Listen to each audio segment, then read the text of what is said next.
Independent ডিজিটালের নিয়মিত আয়োজন 10 minute শোয়ে স্বাগত। আমি সঙ্গে আছি সুপ্রিয় শিকদার। আমার সঙ্গে আজ আলোচনায় অংশ নিচ্ছে ইন্ডিপেন্ডেন্ট টেলিভিশনের জ্যেষ্ঠ প্রতিবেদক শাহাদাত স্বপন। 10 মিনিট শোয়ে আজকে আমরা কথা বলবো 14 দলের শরিকদের আসলে কি অবস্থা সেই বিষয়টি নিয়ে। স্বপন, আপনাকে স্বাগতম। ধন্যবাদ। স্বপন, আপনি জানেন যে 14 দল যে আওয়ামী লীগকে নিয়ে যে 14 দল গঠিত ছিল, সেই 14 দলের আসলে এখন প্রাসঙ্গিকতা কতটুকু? এইটা আসলে যে নিষ্ক্রিয়তা আমরা কেন দেখছি বা মতবিভেদটা কেন? আসলে প্রাসঙ্গিকতার কথা বলতে গেলে আমাদের 90-এর দশকের পরবর্তী রাজনীতির যে ধারা সেটি একটু বিবেচনা করতে হবে। দেখবেন যে স্বৈরাচার পতনের পর যখন বিএনপি নেতৃত্বে সরকার গঠন করা হয়, তখন কিন্তু বিএনপি অপর একটি দলের সহায়তা নিয়ে কিন্তু সরকার গঠন করেছিল এবং পরবর্তীতে যখন আওয়ামী লীগ ক্ষমতায় আসে, অর্থাৎ 1996 সালের 12 জনের নির্বাচনের পরে, তখন আওয়ামী লীগের বিরুদ্ধে যে আন্দোলন করেছিল বিএনপি, সে আন্দোলনেও কিন্তু তারা জোট করার চেষ্টা করেছিল সমমনা দলগুলোর সাথে।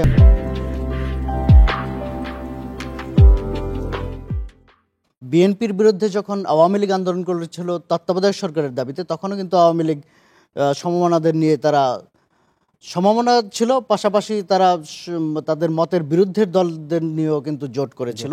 সেগুলি অবশ্য নির্বাচনী জোট ছিল না, আন্দোলনের জোট ছিল। তো 2001 সালে যখন বিএনপি ক্ষমতায় আসে 1 অক্টোবর নির্বাচনের পরে মধ্য দিয়ে, এরপরে কিন্তু যখন 2004 সালে একটা 21 আগস্টে গ্রেনেড হামলা হয় তৎকালীন বিরোধী দলীয় নেত্রীর উপর, তারপর কিন্তু আওয়ামী লীগ নড়ে চড়ে বসে। কারণ এর আগে কিন্তু 4 দলীয় জোট গঠন করে বিএনপি এবং সমমনারা 4 দলীয় জোট গঠন করে 2001 সালে তারা ক্ষমতায়ও আসে, অর্থাৎ তারা সফলতা পায়। কাজে আওয়ামী লীগেরও কিন্তু এরকম একটা চাহিদা ছিল বা তাদের একটা প্রয়োজন ছিল। 2004 সালের যে 21 আগস্টের গ্রেনেড হামলা, তারপরে কিন্তু আওয়ামী লীগ মোটামুটি একটা বিপন্ন অবস্থায় চলে গিয়েছিল, অনেক ফ্রাস্ট্রেটিং একটা অবস্থায় ছিল। সেখান থেকে তাদেরকে নতুন করে রিভাইভ করার জন্য তারা জোটের প্রয়োজন বোধ করেছিল এবং সেই পরিপ্রেক্ষিতে কিন্তু তারা তাদের সমমনাদের নিয়ে, যেখানে বেশিরভাগই বামপন্থী দল, জাসদ বা ওয়ার্কার্স পার্টি সহ আরও যারা সমমনা আছে, তাদের নিয়ে কিন্তু তারা জোট করেছিল এবং সেই জোট অনুযায়ী কিন্তু তারা 2008 সালের যে নির্বাচন, সেই নির্বাচনে যখন যায় তখন কিন্তু তারা জয় পায়, অর্থাৎ তারা সাকসেসফুল হয়। বিএনপি জোট করেও সাকসেসফুল হয়েছিল, আওয়ামী লীগও জোট করে সাকসেসফুল হয়েছে। পরবর্তীতে আসলে এটি এখন বাংলাদেশের রাজনীতির একটি বাস্তবতা হয়ে গেছে, অর্থাৎ বড় দলগুলো ছোট দলগুলোকে নিয়ে জোটবদ্ধ হয়ে নির্বাচন করতে চায়। এই যেহেতু অবস্থা, সে অবস্থায় 14 দলীয় যে জোট আওয়ামী লীগের নেতৃত্বে, সেই জোটের প্রাসঙ্গিকতা তো আসলে রয়েই যায়। নির্বাচনী জোট কিংবা আন্দোলনের জোট, যে জোটের কথা আপনি বলছিলেন, সেই জায়গাটা থেকে 14 দলীয় জোট কি আসলে এখন পুরোটাই নিষ্ক্রিয় কিনা? দেখুন, আমাদের 2008 সাল থেকে দেখতে হবে। 2004 সালে 14 দলীয় জোট গঠিত হয়েছিল এবং এরপরে তারা 2008 সালের নির্বাচনে জয় পেয়েছিল এবং সেই নির্বাচনে জয়ের পর কিন্তু আমরা দেখেছি যে 14 দলীয় জোটের মাঝে সরকারে কিন্তু ছোট ছোট দলগুলোকেও অ্যাকোমোডেট করা হয়েছিল, যেমন দিলীপ বড়ুয়ার সাম্যবাদী দল, যেটি আসলে খুব বেশি একটা জনসমর্থনের দিক দিয়ে খুব বড় কোনো পরিসরের দল নয়। সেই দল থেকেও কিন্তু ক্যাবিনেট মিনিস্টার ছিলেন দিলীপ বড়ুয়া নিজে শিল্পমন্ত্রী ছিলেন, হাসানুল হক ইনু মন্ত্রিসভায় ছিলেন। এরপরের যে সরকার 2014 সালে, সেই সরকারেও কিন্তু 14 দলীয় জোটের অন্য শরিকদের মন্ত্রিসভায় আমরা দেখেছি। হাসানুল হক ইনু মন্ত্রিসভায় ছিলেন, রাশেদ খান মেনন ছিলেন। যাই হোক, পরবর্তীতে আস্তে আস্তে দেখা গেছে যে এই তাদের যে, অর্থাৎ গত যে নির্বাচন 2024-এর যে নির্বাচন, এই নির্বাচনে এসে দেখা গেছে যে শরিকদের তেমন একটা সংসদীয় আসনের বিষয়ে খুব বেশি ছাড় দেওয়া হয়নি, পাশাপাশি মন্ত্রিসভায় তারা কেউ স্থান পায়নি। কাজে দেখা যাচ্ছে যে আস্তে আস্তে তারা আছে, কাগজে কলমে আছে, কিন্তু আসলে বাস্তবতাটা ভিন্ন এবং তাদের মাঝে এটা এই কারণে কিন্তু সঙ্গত কারণে তাদের মাঝে হতাশাও আছে এবং তারাও কিন্তু দ্বিধান্বিত যে তারা আদৌ আছে কি নেই। এখন স্ট্যাটাসটা আসলে এরকমই। তবে যে 14 দলীয় জোটের যে নেত্রী, অর্থাৎ আওয়ামী লীগের সভাপতি প্রধানমন্ত্রী শেখ হাসিনা, তিনি কিন্তু বলছেন যে এই জোট আছে এবং থাকবে। স্বপন, আপনি যেমনটি বলছিলেন যে এই লাস্ট নির্বাচনেও আমরা যদি দেখি যে 14 দল থেকে যতগুলো আসনের মনোনয়ন চাওয়া হয়েছিল ততগুলো তারা পায়নি, আবার যে কয়টা পেয়েছে সেই কয়েক জায়গায় আওয়ামী লীগের যে স্বতন্ত্র প্রার্থী ছিল সেই জায়গাটায় তারা হেরে গিয়েছে। তো এই জায়গাটা বড় দল হিসাবে আওয়ামী লীগ কিভাবে দেখছে? এই বিষয়ে আওয়ামী লীগের যে ভাবনা, অর্থাৎ গত নির্বাচনের যে সমীকরণটা, এখানে আপনি দেখেন যে একটি বড় দল বিএনপি তারা নির্বাচনে আসেনি এবং বিএনপির যে সমমনা দল কয়েকটি আছে তারাও কিন্তু নির্বাচনে আসেনি। কাজেই এবারের নির্বাচনের পরিপ্রেক্ষিতটা কিন্তু একেবারেই ভিন্ন ছিল এবং বাংলাদেশ কিন্তু নতুন একটা অভিজ্ঞতা পেয়েছে এই নির্বাচনে। কাজে এই নির্বাচনটাকে অংশগ্রহণমূলক করার জন্য কিন্তু কৌশলগত কিছু বিষয় অবলম্বন করতে হয়েছে আওয়ামী লীগকে, এবং সেটা আওয়ামী লীগের পক্ষ থেকে বিভিন্ন ফোরামে যেটি বলা হয়েছে যে এই নির্বাচনে তারা সবাইকে ছেড়ে দিতে চাচ্ছে, নিজেদের সক্ষমতা অনুযায়ী, যার যার সক্ষমতা অনুযায়ী তারা নির্বাচিত হয়ে আসবেন। এবং এই জন্য কিন্তু এমনকি আওয়ামী লীগের নিজের দলের যেসব প্রার্থীরা নৌকা না পেয়েও যারা নির্বাচনে অংশ নিয়েছেন, তাদের ব্যাপারেও কিন্তু দল থেকে কোনো কঠোর ভূমিকা নেওয়া হয়নি, এবং তাদেরকেও ওয়েলকাম করা হয়েছে এক প্রকার, যে নির্বাচনটা যেন পার্টিসিপেটরি হয়। এবং এই জন্যই কিন্তু তার যে শরিকরা আছে, আওয়ামী লীগের যে শরিকরা, তাদের ক্ষেত্রেও কিন্তু একই কথা বলা হচ্ছে যে এখানে আসলে কোনো আপোষ করা হবে না, যদি কেউ স্বতন্ত্র করতে চায় তারাও করতে পারবে, তাদের সাথে ফাইট দিয়ে আসতে হবে। তবে আপনি বলতে পারেন যে তাদের তো আগের মতো খুব বেশি আসন ছেড়ে দেওয়া হয়নি, অর্থাৎ সেখানে আওয়ামী লীগের প্রার্থী থাকবে না, যেখানে যেখানে শরিকদের প্রার্থী থাকবে। এই বিষয়ে আসলে এবার তাদের বোঝাপড়াটা অন্যরকম ছিল, এটা নিয়েও কিন্তু শরিক দলগুলোর মাঝে হতাশা আছে। আচ্ছা স্বপন, এই যে শরিক দলগুলোতে বড় দল আওয়ামী লীগ এছাড়া যে ছোট ছোট দলগুলো আছে, সেই দলগুলোর কোনো ভাবনা কি আপনার জানা আছে কিনা যে তারা কি এখনো আদৌ আওয়ামী লীগের সাথে জোট করতে চাচ্ছে কিনা, কিংবা জোটভুক্ত থাকতে চাচ্ছে কিনা? না, তাদের কিন্তু জোটভুক্ত থাকার আকাঙ্ক্ষা আছে। আচ্ছা, কারণ জোট ছাড়া তাদের এখন যে সাংগঠনিক অবস্থা, সে অবস্থায় রাজনীতির যে রেস আছে, এখানে টিকে থাকা কিন্তু তাদের জন্য এত সহজ বিষয় নয়। কাজেই একটি বড় দলের সাথে যে জোটের রাজনৈতিক সংস্কৃতি বাংলাদেশে গড়ে উঠেছে, সেই সংস্কৃতির বাইরে যাওয়ার কিন্তু তাদের সুযোগ নেই। এটা থাকতেই হবে, সেটা বিএনপি নেতৃত্বাধীন জোটেই হোক বা আওয়ামী লীগ নেতৃত্বাধীন জোটেই হোক।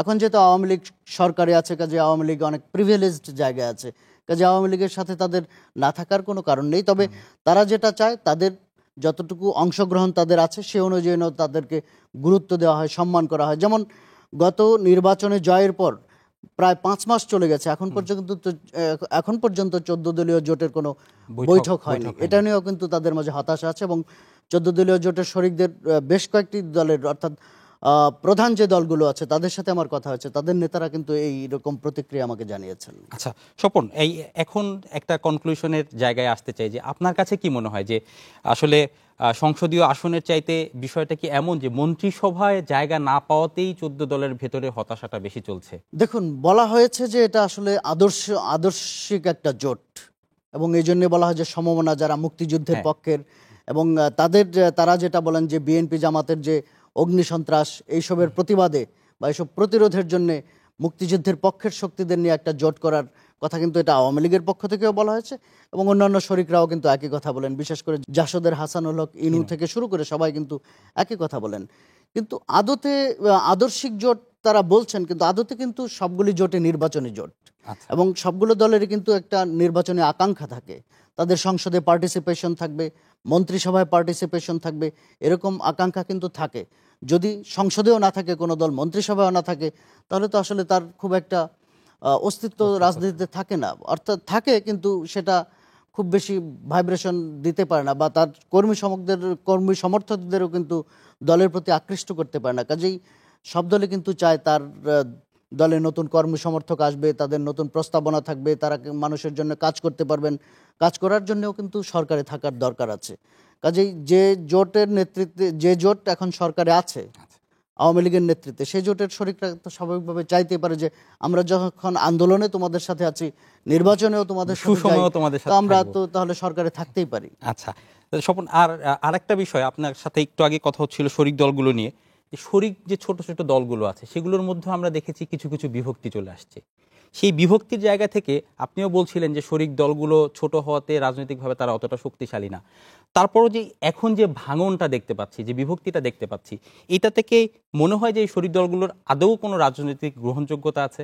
এটা আসলে এভাবে একেবারে বলে ফেলা যাবে না যে তাদের কোনো গ্রহণযোগ্যতা নেই। এখন বলা যায় যে, বলতে আপনি প্রশ্ন রাখতে পারেন যে কতটুকু গ্রহণযোগ্যতা তাদের আছে। আচ্ছা, ওই গ্রহণযোগ্যতাটা সেই বিবেচনায় যে কতটুকু তাদের কর্মী সমর্থক আছে, বা তাদের যে প্রস্তাবগুলো আছে, তাদের যে সাংগঠনিক প্রস্তাবগুলো আছে মানুষের জন্য করার, সেগুলির প্রতি মানুষের কতটুকু সমর্থন আছে, বা তাদের এসব প্রস্তাবের প্রতি মানুষ কতটুকু ওয়াকিবহাল আছে, সেই প্রশ্ন রাখা যেতেই পারে। কিন্তু যে দলগুলো আছে একসময় কিন্তু তাদের ঐতিহ্য ছিল। আচ্ছা, তারা কিন্তু একসময় অনেক বড়, যেমন আজকে জাসদের কথা, জাসদ কিন্তু আওয়ামী লীগ থেকে ভেঙে হয়েছে, কিন্তু যখন হয়েছিল তখন কিন্তু সারা বাংলাদেশ ব্যাপী তাদের কর্মী সমর্থক ছিল।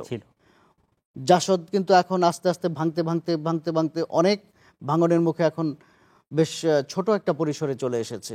তো এরকম আসলে অন্যান্য দলগুলির মাঝে এরকম বোঝাপড়ার ক্ষেত্রে ভাঙনের বা উত্থান পতনের আজকের পরিস্থিতিতে এসে তারা খাবি খাচ্ছে আর কি। তো ভবিষ্যতে আসলে বলতে পারবে যে তাদের রাজনৈতিক অস্তিত্ব কতটুকু থাকবে না থাকবে, তবে তাদের অস্তিত্ব ধরে রাখার জন্য তারা তো আপ্রাণ চেষ্টা করেই যাবে, এবং সেটা বড় দলগুলোর সাথে থেকে যদি জোটে থেকে যদি সুবিধাপ্রাপ্ত হতে পারে সেই সুবিধা তো তারা নিতেই চাইবে। ধন্যবাদ স্বপন। আজ এ পর্যন্তই। রবি থেকে বৃহস্পতি 10 মিনিট শোর সঙ্গেই থাকুন ইন্ডিপেন্ডেন্ট ডিজিটালের সঙ্গে।